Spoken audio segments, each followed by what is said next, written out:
বৃহস্পতিবার মান্যতা দিল সুপ্রিম কলকাতা হাইকোর্টের নির্দেশই বহাল রাখলো সুপ্রিম কোর্ট। 2016 সালে এসএসসি নিয়োগে পুরো প্যানেল বাতিল করে দেওয়া হলো। দেশের শীর্ষ আদালতের বক্তব্য, গোটা প্রক্রিয়ায় কারচুপি করা হয়েছে, কোনো বিশ্বাসযোগ্যতা নেই, অর্থাৎ প্রায় 26,000 শিক্ষক এবং অশিক্ষক কর্মীর নিয়োগ বাতিলের হাইকোর্টের সিদ্ধান্তে বৃহস্পতিবার মান্যতা দিল সুপ্রিম কোর্ট। রায়ে বলা হয়েছে, যোগ্য অযোগ্য বাছাই করা সম্ভব হয়নি। 2016 সালে যারা চাকরি পেয়েছিলেন তারা নতুন নিয়োগ প্রক্রিয়ায় আবেদন করতে পারবেন। সঙ্গে যারা অন্য সরকারি চাকরি ছেড়ে 2016 সালের এসএসসির মাধ্যমে স্কুলের চাকরিতে যোগ দিয়েছিলেন তারা পুরনো চাকরিতে ফিরে যেতে পারবেন। চিহ্নিত অযোগ্যরা আর পরীক্ষায় বসতে পারবেন না। 12% হারে সুদ সহ বেতন ফেরত দিতে বলা হয়েছে তাদের। কিভাবে নির্বাচন প্রক্রিয়া হবে, কারা পরীক্ষায় বসতে পারবেন সে বিষয়ে এখনো স্পষ্ট ধারণা পাওয়া যায়নি। আর এই ঘটনার প্রেক্ষিতেই নবান্নে বৈঠক ডেকেছিলেন মমতা বন্দ্যোপাধ্যায়। চাকরিহারা শিক্ষকদের নিয়ে কি বলেছেন বাংলার মুখ্যমন্ত্রী মমতা বন্দ্যোপাধ্যায়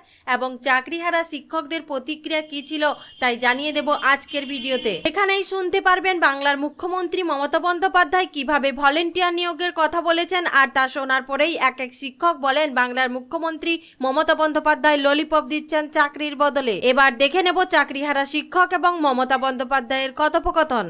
কলকাতা হাইকোর্টের নির্দেশই বহাল রাখলো সুপ্রিম কোর্ট। 2016 সালে এসএসসি নিয়োগে পুরো প্যানেল বাতিল করে দেওয়া হলো। দেশের শীর্ষ আদালতের বক্তব্য, গোটা প্রক্রিয়ায় কারচুপি করা হয়েছে, কোনো বিশ্বাসযোগ্যতা নেই, অর্থাৎ প্রায় 26,000 শিক্ষক এবং অশিক্ষক কর্মীর নিয়োগ বাতিলের হাইকোর্টের সিদ্ধান্তে বৃহস্পতিবার মান্যতা দিল সুপ্রিম কোর্ট। রায়ে বলা হয়েছে, যোগ্য অযোগ্য বাছাই করা সম্ভব হয়নি। 2016 সালে যারা চাকরি পেয়েছিলেন তারা নতুন নিয়োগ প্রক্রিয়ায় আবেদন করতে পারবেন। সঙ্গে যারা অন্য সরকারি চাকরি ছেড়ে 2016 সালের এসএসসির মাধ্যমে স্কুলের চাকরিতে যোগ দিয়েছিলেন তারা পুরনো চাকরিতে ফিরে যেতে পারবেন। চিহ্নিত অযোগ্যরা আর পরীক্ষায় বসতে পারবেন না। 12% হারে সুদ সহ বেতন ফেরত দিতে বলা হয়েছে তাদের। কিভাবে নির্বাচন প্রক্রিয়া হবে, কারা পরীক্ষায় বসতে পারবেন সে বিষয়ে এখনো স্পষ্ট ধারণা পাওয়া যায়নি। আর এই ঘটনার প্রেক্ষিতেই নবান্নে বৈঠক ডেকেছিলেন মমতা বন্দ্যোপাধ্যায়। চাকরিহারা শিক্ষকদের নিয়ে কি বলেছেন বাংলার মুখ্যমন্ত্রী মমতা বন্দ্যোপাধ্যায় এবং চাকরিহারা শিক্ষকদের প্রতিক্রিয়া কি ছিল তাই জানিয়ে দেব আজকের ভিডিওতে। এখানেই শুনতে পারবেন বাংলার মুখ্যমন্ত্রী মমতা বন্দ্যোপাধ্যায় কিভাবে ভলেন্টিয়ার নিয়োগের কথা বলেছেন। আর তা শোনার পরেই এক এক শিক্ষক বলেন বাংলার মুখ্যমন্ত্রী মমতা বন্দ্যোপাধ্যায় ললিপপ দিচ্ছেন চাকরির বদলে। এবার দেখে নেব চাকরিহারা শিক্ষক এবং মমতা বন্দ্যোপাধ্যায়ের কথোপকথন। কলকাতা হাইকোর্টের নির্দেশই বহাল রাখলো সুপ্রিম কোর্ট। 2016 সালে এসএসসি নিয়োগে পুরো প্যানেল বাতিল করে দেওয়া হলো। দেশের শীর্ষ আদালতের বক্তব্য, গোটা প্রক্রিয়ায় কারচুপি করা হয়েছে, কোনো বিশ্বাসযোগ্যতা নেই, অর্থাৎ প্রায় 26,000 শিক্ষক এবং অশিক্ষক কর্মীর নিয়োগ বাতিলের হাইকোর্টের সিদ্ধান্তে বৃহস্পতিবার মান্যতা দিল সুপ্রিম কোর্ট। রায়ে বলা হয়েছে, আমি প্রথমেই ডাকবো ডিপ্রাইভ টিচার সংগঠনের অন্যতম আন্দোলনকারী এবং কনভেনার সঙ্গীতাদিকে কিছু বলার জন্য অনুরোধ করব।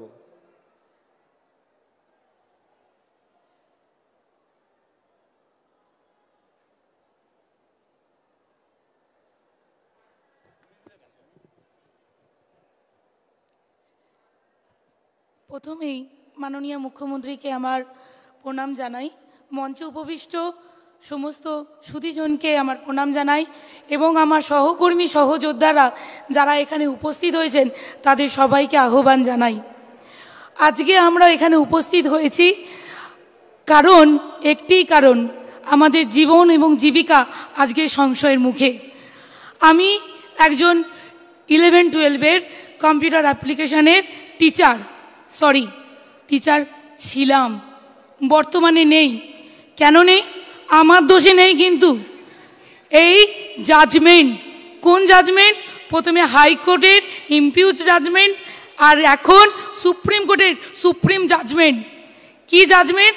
না টেন্টেড আনটেন্টেড বাছাই করা যায়নি, এই একটা জাজমেন্ট। যেখানে সিবিআই তদন্ত হচ্ছে, বাক কমিটি তদন্ত হচ্ছে, তাতেও আমরা যোগ্য সেটাকে বাছাই করা গেল না। তার জন্য নাকি তারা কোনো তদন্ত করে উঠতে পারলো না, পুরোটাকে সন্দেহের বশে ঠেলে ফেলে দিল। যখন ঠেলে ফেলে দিল আমাদের কথা কি ভাবলো? আমরা যে মেধাবী স্টুডেন্ট, দিনের পর দিন রাতের পর রাত পড়াশোনা করে এই একটা সরকারি চাকরির জন্য পড়ি, তখন আমাদের চোখের জল বাবা মা যখন দেখে তাদের সারা দিনের রোজগারের পর তারা আমাদেরকে রাত জেগে পড়াশোনার সময় বসে থাকে, আজকে আমি বুড়ো বাবা মার দিকে তাকিয়ে থাকি, আমি তার একটি মাত্র মেয়ে, তার সমস্ত ওষুধের খরচা, তাকে দেখার খরচা সমস্ত আমার। অথচ আজকে আমার চাকরিটা নেই। হয়তো আমার মা আমার থেকে আর টাকা চাইবে না, হয়তো আমার বাবা আর বলবে না ওষুধ কিনে দেবার কথা। আমার মেয়েটা যে স্কুলে পড়ছে আমি জানি না ভবিষ্যতে তাকে আর ওই স্কুলে পড়াতে পারবো কি না।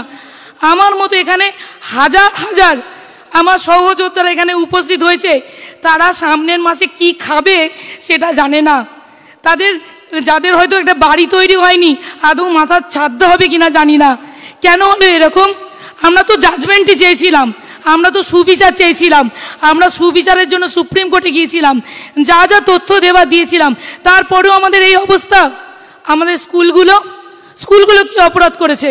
আমাদের স্কুলের বাচ্চাগুলো, আমি আমার সাবজেক্টের একজন মাত্র টিচার, এইরকম সিঙ্গেল সাবজেক্টের টিচার এখানে অনেক আছে। আজকে সেই স্টুডেন্টগুলোর কি হবে?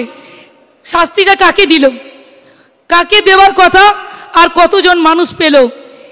আমরা যারা 20,000 যারা যোগ্য, কিছু অযোগ্যের জন্য তাদের সবাইকে ফেলে দিল। 20,000, শুধু আমরা 20,000 নয়, প্রত্যেক একজনের পিছনে আরও 5 জন, আর তার পিছনে আমাদের স্কুলের বাচ্চারা। আজকে হাহাকার করছে সবাই যে আমরা পরের মাসে খাবো কি, আমাদের বেতনটা আসবে তো, আমাদের সমাজে সবাই বলবে না তো যে দেখো কত টাকা দিয়ে চাকরিটা পেয়েছিলিস। আমার ফেসবুক গ্রুপে লিখেছে, কিরে কত টাকা দিয়ে চাকরিটা পেয়েছিলিস, আমার ন্যায় বিচার। বদল চাই, বদলা নয়।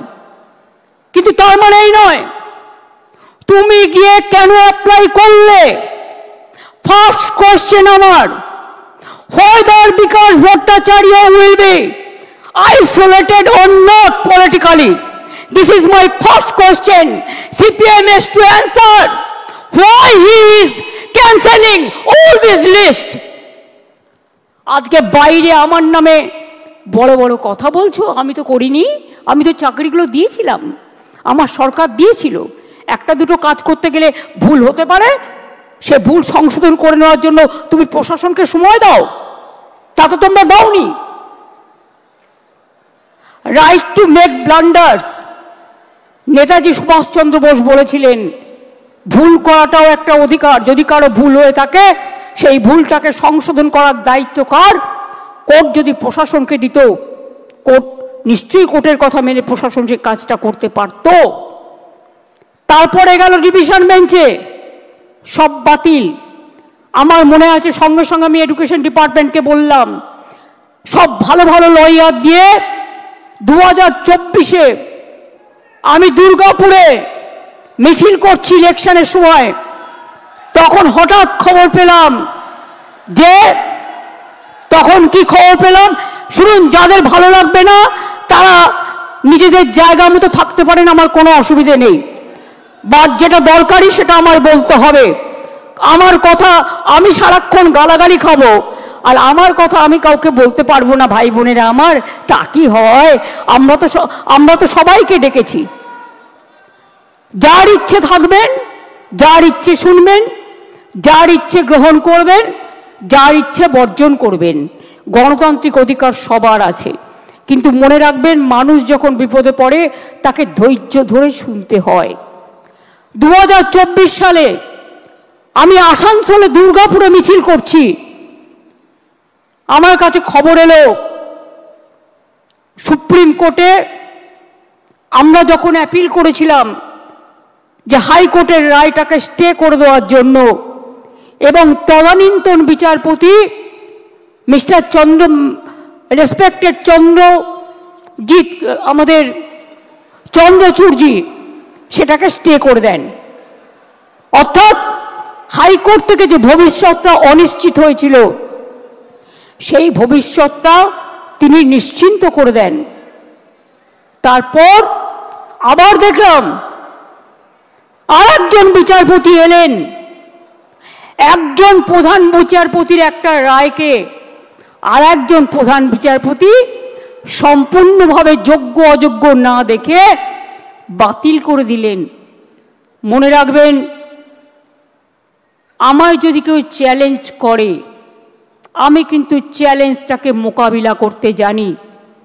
আমি কোর্টকে বলছি না, এটা কোর্টের দোষ নয়, দোষ তো সেই মুখ আর মুখোশদের যারা আপনাদের নিয়ে খেলা করেছে। বাট আমি একটা কথা বলতে চাই, আমি বেঁচে থাকাকালীন যোগ্য প্রার্থীদের কারো চাকরি কেড়ে নিতে দেব না। It is my commitment.